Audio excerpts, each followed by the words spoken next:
Ao longo dos tempos, houve uma rica variedade de sistemas e práticas ocultas. No entanto, não importa se alguém segue os caminhos ocidentais da magia ou os caminhos orientais da magia, magia branca ou magia negra. Há um fator que é comum a todos os magos, o ato de shirk. Shirk é uma palavra árabe e um termo islâmico que significa o ato de associar parceiros a Deus, ou atribuir os atributos divinos de Deus a outros que não sejam Deus. Neste vídeo, vamos ver que isso de forma alguma é uma coincidência, e que o Islã revela a verdade sombria por trás desse fenômeno. Das tradições abraâmicas, é apenas o Islã que fornece às pessoas o conhecimento da verdadeira natureza da magia. O Alcorão alerta a humanidade sobre o preço que os magos devem pagar ao se envolverem com a arte sombria. Não foi Salomão quem descreu, mas os demônios que descreram, ensinando as pessoas a magia. Quem compra magia não terá na vida após a morte nenhuma parte, e quão miserável é aquilo pelo que se venderam, se ao menos soubessem. Aqui, o Alcorão nos informa que os magos trabalham com demônios entre os jinn à custa de sua própria vida após a morte, essencialmente, se condenando e vendendo suas almas no processo. Podemos ver que a prática da magia traz consigo as consequências mais graves, então deve ser uma ação que é extremamente severa em termos de maldade. O Alcorão esclarece o que é essa ação, quando nos diz que o único pecado imperdoável, assumindo que não haja arrependimento antes da morte, é o ato de shirk. De fato, Deus não perdoa a associação com ele, mas perdoa o que é menos do que isso para quem ele quer. O profeta Muhammad, que a paz esteja com ele, destacou essa ligação entre magia e shirk, quando disse: em quem faz magia comete shirk. Agora vamos colocar essa afirmação de que o shirk é fundamental na magia à prova, analisando algumas práticas ocultas, que não são apenas populares entre os magos, mas também são amplamente praticadas pelo público em geral. O primeiro exemplo é a yoga. A yoga é uma tradição antiga que se originou na Índia e, sem dúvida, é a sua maior exportação cultural, com milhões de pessoas ao redor do mundo praticando-a. A maioria das pessoas participa da yoga, acreditando que não é nada mais do que um conjunto de posturas e exercícios de respiração projetados para alcançar uma mente e um corpo saudáveis. A realidade é que a yoga está imersa no politeísmo. O objetivo da yoga é unir-se a Deus em um sentido panteísta. Até as posturas e mantras, ou cânticos, são projetados para venerar os diversos deuses hindus. O segundo exemplo é a astrologia, que é a ideia de que o movimento dos objetos celestes fornece insights sobre os assuntos humanos e os eventos do mundo. A astrologia permeia tanto a cultura oriental quanto a ocidental, com praticamente toda criança crescendo sabendo seu signo, e jornais contendo leituras de horóscopos. A crença na astrologia constitui shirk, porque o Islã ensina que somente Deus tem conhecimento do invisível. O terceiro exemplo são os mudras, que são gestos rituais com as mãos que se originaram na tradição oriental, como o budismo. Acredita-se que eles conferem os poderes e qualidades de Deus a uma pessoa, canalizando a energia divina. Esses gestos foram popularizados recentemente através do entretenimento e de certas personalidades das redes sociais. Acredita-se que eles conferem os poderes e qualidades de Deus a uma pessoa, canalizando a energia divina. Esses gestos foram popularizados recentemente através do entretenimento e de certas personalidades das redes sociais. Os mudras são considerados uma forma de shirk no Islã porque os atributos de Deus, como seu poder e sabedoria, pertencem somente a ele. Podemos ver que até as práticas ocultas que parecem mais inocentes, realizadas por milhões ao redor do mundo, estão imersas em shirk. Na verdade, esse é o caso com todos os sistemas e práticas ocultas. Como concluiu Voltaire Negrave, um professor da história da filosofia hermética. Em seu trabalho, Esoterismo e a Academia, ele analisou várias tradições esotéricas e descobriu que existem dois princípios comuns a todas as tradições esotéricas. Primeiramente, uma rejeição da doutrina teológica clássica da Creatio Ex Nihilo, que significa a criação a partir do nada, já que o mundo é considerado coeterno com Deus. Essa ideia básica se manifesta de várias maneiras, como o emanacionismo, que é a noção de que nossas almas emanam de Deus, e o panteísmo, a ideia de que o mundo é Deus. De diferentes maneiras, todas essas variações equivalem à deificação da criação. Em segundo lugar, A crença de que os seres humanos podem alcançar um conhecimento experiencial direto do divino, que é um conceito conhecido como gnose.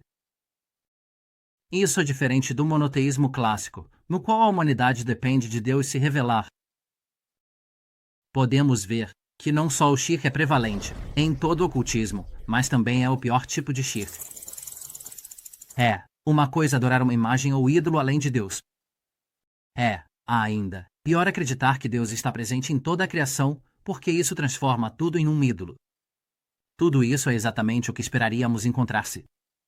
Satanás e seus demônios estão por trás da magia, assim como o Islã afirma.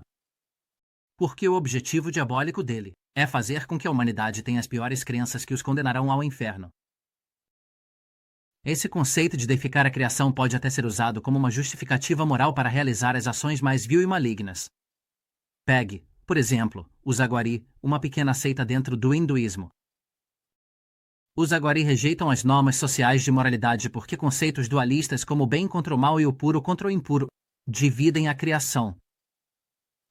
O que vai contra a crença deles de que Deus se manifesta em tudo. Como Deus é acreditado estar presente em tudo, então, todas as coisas estão em unidade, e, portanto, não há distinção entre o bem e o mal, ou o puro e o impuro, porque todas as coisas emanam de Deus. Os Aguari aplicam essa filosofia em suas ações do dia a dia, indo a extremos como canibalizar os mortos, ter relações sexuais com cadáveres e consumir fezes. Eles afirmam que, ao realizar tais ações, ganham imensos poderes místicos. Agora, muitos hindus podem rejeitar os Aguari argumentando que eles são extremistas cujas ações vão contra o hinduísmo ortodoxo. O problema com essa objeção é que os Aguari simplesmente levaram a crença hindu na unidade da existência à sua conclusão lógica. Porque se tudo é então categorias morais como bom e mal e puro e impuro vão contra essa unidade. O sábio hindu mainstream, Sadhguru, reconhece plenamente que as práticas dos Aguari são um caminho perfeitamente válido dentro do hinduísmo. Como um processo espiritual, também é uma possibilidade. Mas a maioria das pessoas pode não chegar lá porque a maioria das pessoas não tem esse tipo de perseverança. Nem eles têm esse tipo de coragem. Nem são capazes de lidar com o nojo. Por que você tem que fazer as coisas mais nojentas no caminho Aguari? Mas isso é feito por pessoas que querem adquirir certos poderes para dominar a vida, para dominar outros seres humanos. Como podemos ver, o shirk não está apenas restrito aos âmbitos teóricos e espirituais. Isso pode ter repercussões reais na vida cotidiana. Agora, o shirk que é prevalente na magia não está apenas presente em sistemas e práticas que se originam em culturas e religiões politeístas, como o hinduísmo e o budismo. Até mesmo magos que operam dentro de um paradigma abraâmico acabam caindo em formas semelhantes de shirk.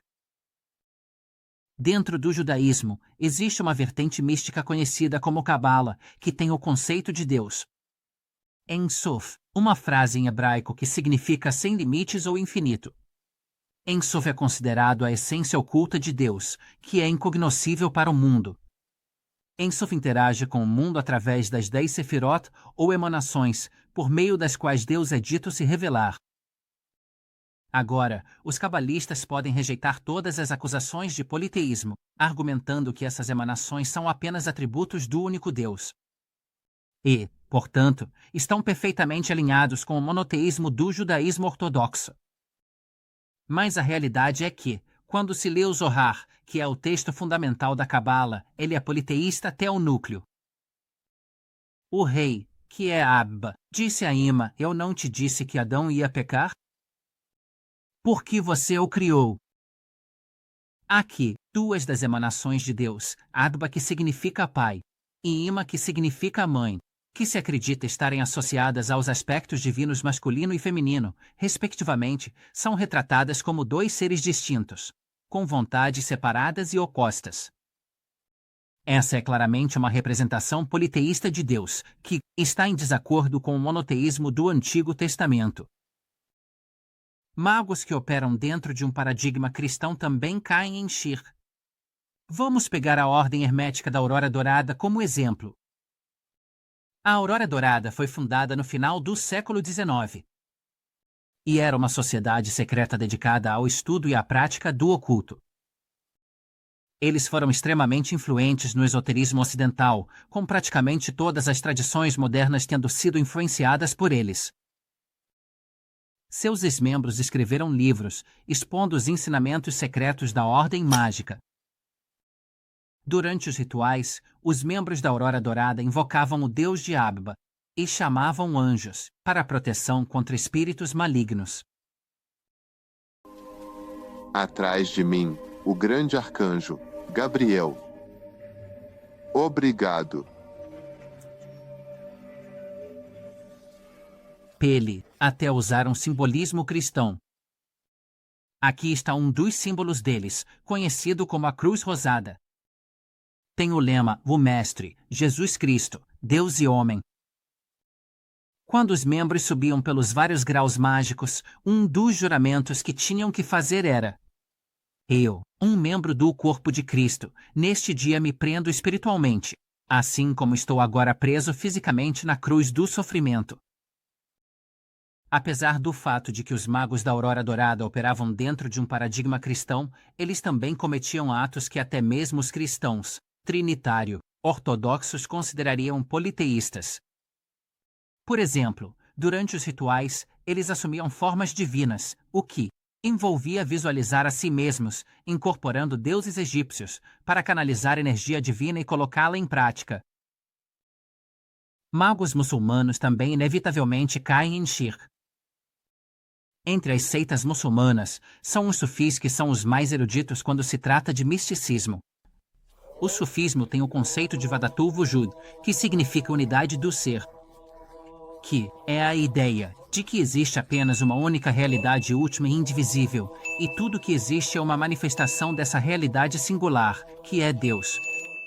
Até mesmo magos fora da tradição muçulmana reconhecem a expertise dos místicos sufis.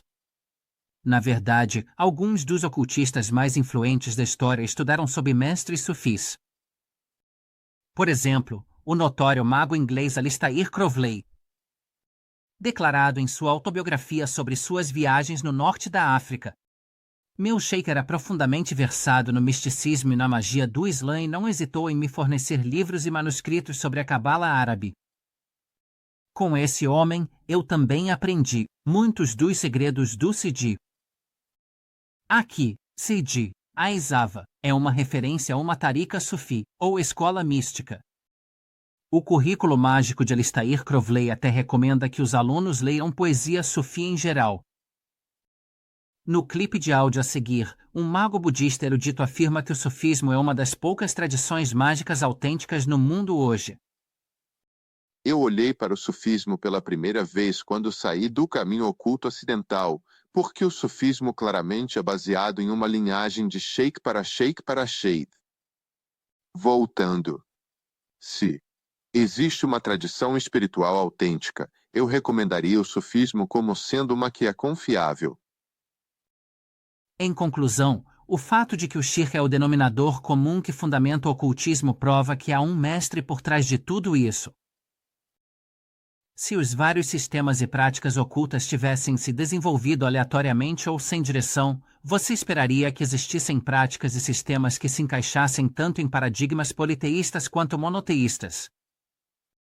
Mas a realidade prova que o oposto é o que acontece. Até mesmo aqueles praticantes que começam nas tradições Abba acabam caindo nos piores tipos de shirk. Isso não é, de forma alguma, um acidente. Como a força motriz por trás da magia é Satanás e seus demônios, que só vão trabalhar com magos sob a condição de que eles cometam shirk. Assim como o Islã afirma. Para saber mais sobre o ocultismo a partir de uma perspectiva islâmica, por favor, baixe sua cópia gratuita do livro As Profecias Proibidas, no link abaixo.